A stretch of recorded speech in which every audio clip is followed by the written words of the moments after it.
Bonsoir mesdames, messieurs et bienvenue dans ce contenu sur votre chaîne On Air Media. Nous parlons du président de la Fédération camerounaise de football qui se trouve en ce moment en Égypte au Caire où il est auditionné dans les affaires d'accusation de trucage de matchs, favoritisme et association avec une entreprise de paris sportifs. Nous en parlons sur notre plateau avec le consultant Yannick Reno. Bonsoir Yannick Reno. Bonsoir mon cher Magique, bonsoir à tous, bonsoir à toutes, bonsoir à tous les hiboux, bonsoir à tous les Égyptiens, bonsoir à tous les Camerounais. Nous sommes tous un et même peuple, les Camerounais. Et voilà, il y a tous les fans de football, les fans de Samuel Eto'o, bonsoir également à vous. Samuel Eto'o, président de la Fédération camerounaise de football en Égypte aujourd'hui, où il est auditionné sur les faits qui ont été portés par les acteurs du football camerounais de ce côté-là, parmi lesquels Henri Diakwan, Guibaï Gatama et l'association des clubs amateurs de football du Cameroun. D'après vous, Samuel Eto'o, d'après les éléments que vous avez à votre disposition, sera-t-il condamné ou pas? C'est difficile de le dire, malgré tout ce qu'on peut avoir comme élément. Déjà, faudrait-il qu'on puisse véritablement authentifier ces éléments, parce que devant les cours de justice, ce qui vous paraît souvent évident, ce qui vous paraît flagrant, peut ne pas être considéré comme peut-être recevable. Parce qu'il faut dire quand même que si nous avons, par exemple, à notre disposition des audios qui ont fuité depuis plusieurs mois déjà de cela, et puis la retranscription de façon écrite de ces audios-là, où on peut lire et se faire une idée de la conversation et même de la gravité de la dite conversation, de prime abord. Mais en quoi cette conversation, Yannick Reno, est-elle grave? Non, mais un président de fédération qui rassure un président de club que les choses seront faites, que les arbitres seront sanctionnés parce qu'ils auraient mal arbitré des matchs. Non, on ne peut pas parler de rassurer un président de fédération, de club. Je sais que le rôle d'un président de fédération ne consiste pas à rassurer un président de club. Que la vérité sera dite, que les choses seront bien faites, que les responsabilités seront établies. Si vous voulez qu'on joue à ce jeu, le problème c'est qu'on n'a pas tout le temps pour lire intégralement cette conversation, parce qu'elle est longue. Les internautes l'ont sur Internet, même en version audio. Oui, mais je dis déjà, le rôle d'un président de fédération, c'est de ne pas, ce n'est pas rassurer un président de club. C'est-à-dire que vous avez quand même une sorte de familiarité qui existe quand on lit quand on écoute de façon audio cette conversation. On a comme l'impression que c'est deux amis, c'est deux camarades de... Mais le président de fédération est l'ami de tous les présidents de club parce qu'ils travaillent en synergie, ils travaillent en coaction, ils doivent se côtoyer au quotidien. Non, ils se côtoient pas au quotidien. Et je dis et je répète que le rôle d'un président de fédération ne consiste pas à faire des familiarités avec... C'est rassurer les acteurs du football que les choses vont s'améliorer, que les choses seront bien faites lorsqu'il y a une plainte. Non. Bon, puisque vous voulez qu'on y aille, on va y aller. On peut lire quelques extraits. Peut-être que je vais retrouver quelques extraits. Mais je dis, avant d'arriver peut-être à ces différents extraits-là, qui sont quand même assez gravissimes, il faut reconnaître que le rôle... Essayez d'imaginer un tout petit peu qu'actuellement, ou alors il y a quelques mois,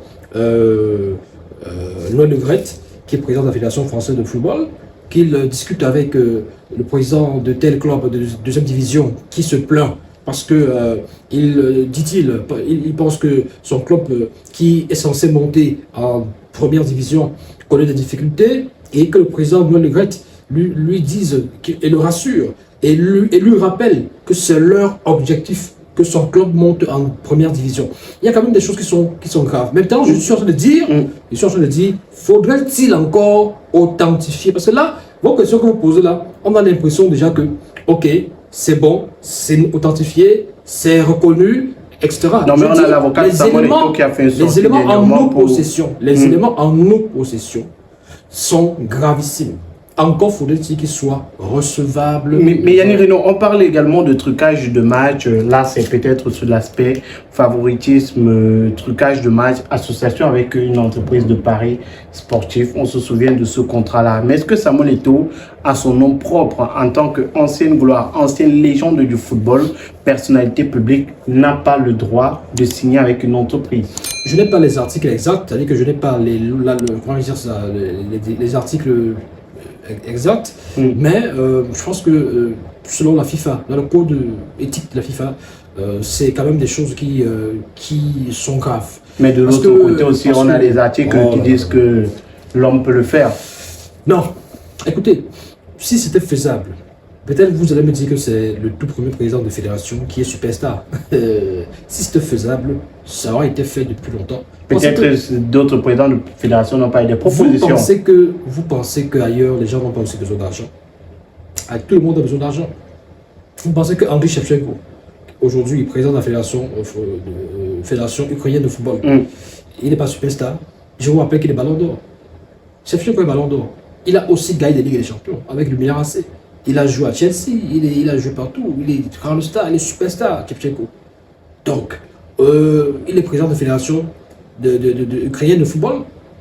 Si vous voyez la réserve et la discrétion avec laquelle il gère cette fédération, vous allez peut-être vous demander pourquoi est-ce que, quand nous donnons des conseils à notre frère, et quand nous nous disons qu'il peut gérer ça... Mais est-ce que Yannick Renaud, vous êtes bien placé? Samuel Eto'o est certainement entouré de bons juristes, de bons avocats. Il a une très bonne équipe de communication même autour de lui.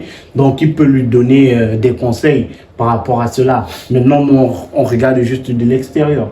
Non, écoutez, quand on est très bien conseillé, il y a des choses qu'on ne fait pas, il y a des erreurs qu'on ne commet pas. Comme lesquelles? Il y a des sorties qu'on ne fait pas. Comme lesquelles, par exemple? Écoutez, si vous voulez qu'on soit dans le récapitulatif des actes et actions de Samuel Eto'o. Quelques détails pour les internautes qui nous regardent. On va prendre quelques exemples. Quand on est si bien conseillé que ça, on ne fait pas une conversation au téléphone comme ça, comme celle qu'on a écoutée avec ce président de club. Mais c'est expliqué quand même il y a quelques semaines. De plus de 10 minutes, plus de 15 minutes, où vous parlez et vous dites des choses graves. Non, mais c'est quand même expliqué que l'arbitre va être sanctionné si les faits sont avérés. C'est expliqué que... Si vous voulez jouer à ce jeu, je suis obligé de lire. Parce que, franchement, moi, je suis encore dans la réserve. Je suis en train de jouer mon...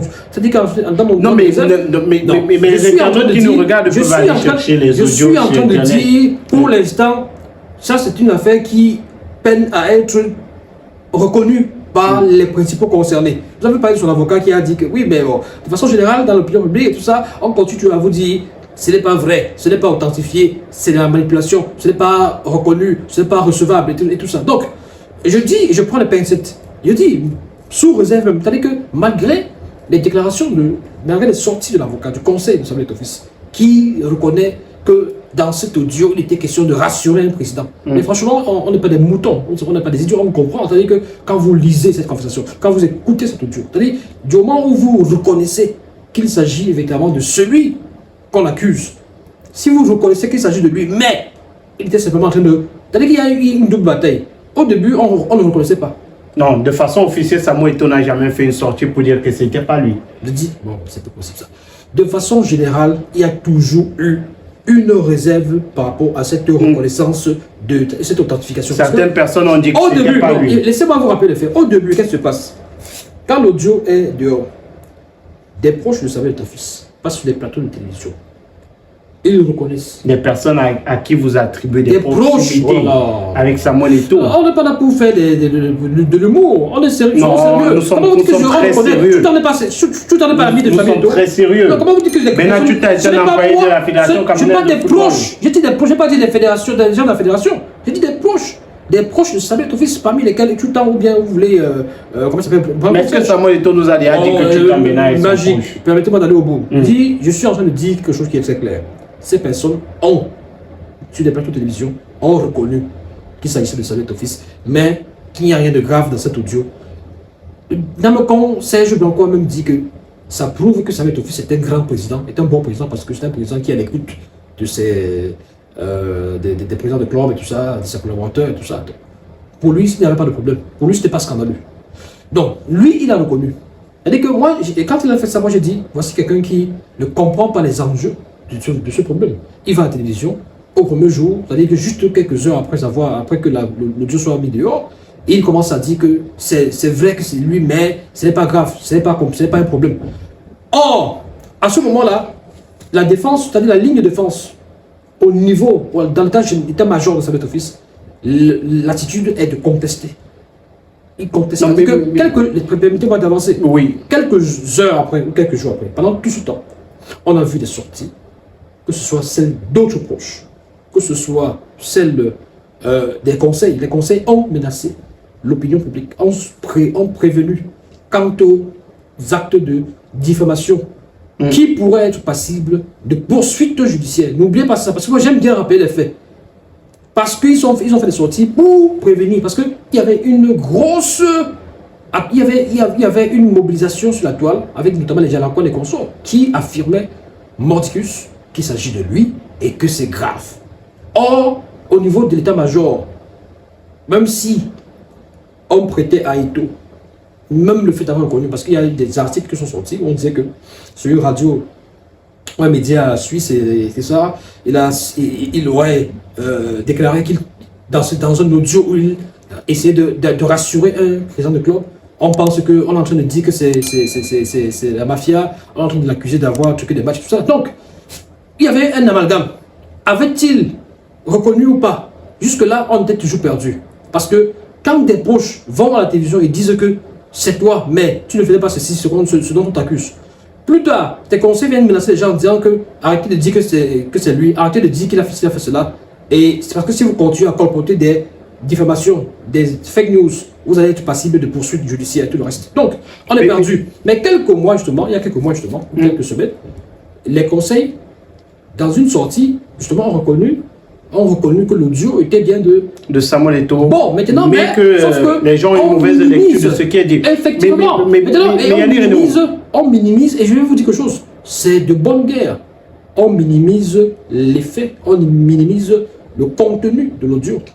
Or, sous d'autres cieux, ce serait scandaleux. On a le temps de ressortir les grandes lignes, mais si vous voulez, on peut bien le faire. On peut bien dire, ok, je prends point par point et je relis. Parce que quand un président de club dit à un président de fédération dit à un président de club que oui, il est d'accord, que tu devais faire ci, tu devais faire cela, mais il faut être discret, bro. Il ne faut pas faire ça devant les gens. Mais Yannick Renaud. Où est-ce que nous allons avec ce genre de... Mais Yannick Renaud, aujourd'hui, on a quand même remarqué que hier, en soirée, en début de soirée, on a Henri Jalakouane qui fait partie des plaignants dans cette affaire contre Samuel Eto'o auprès de la CAF, qui a fait une sortie. Il a dit « mission réussie ». C'était quoi la mission d'Henri Jalakouane dans cette affaire de la CAF contre Samuel Eto'o fils? C'est quoi sa mission? Écoutez, vous voulez me poser une question qui concerne les intentions ou les ambitions ou... Non, mais c'est quoi? Parce que vous suivez aussi Henri Jalakouane, vous connaissez ses soucis avec... Je ne le suis pas. Je ne le suis pas parce que, voilà, il y a une différence entre découvrir des publications sur la toile et suivre quelqu'un. Il peut bien faire des publications pour aussi animer la galerie, parce que beaucoup de personnes font des publications sur Facebook pour animer tout ça. Donc la sortie d'Henri Jalakouane, c'était peut-être pour... Peut-être, c'est pour ça que je dis peut-être. Je n'ai pas dit. Ne prenez pas mes mots comme ça à pied de la lettre. Non, c'est pour ça que je dis peut-être. Non, je dis ceci, il y a des gens qui font des publications aussi pour juste animer la galerie. Animer la galerie. Et moi maintenant je dis, donc peut-être la publication d'Henri Jalakouane, c'était pour animer la galerie. Peut-être. Peut-être. Lui seul sait ce qu'il avait comme mission. Et c'est lui seul qui peut vous édifier sur ma mission qui était la sienne.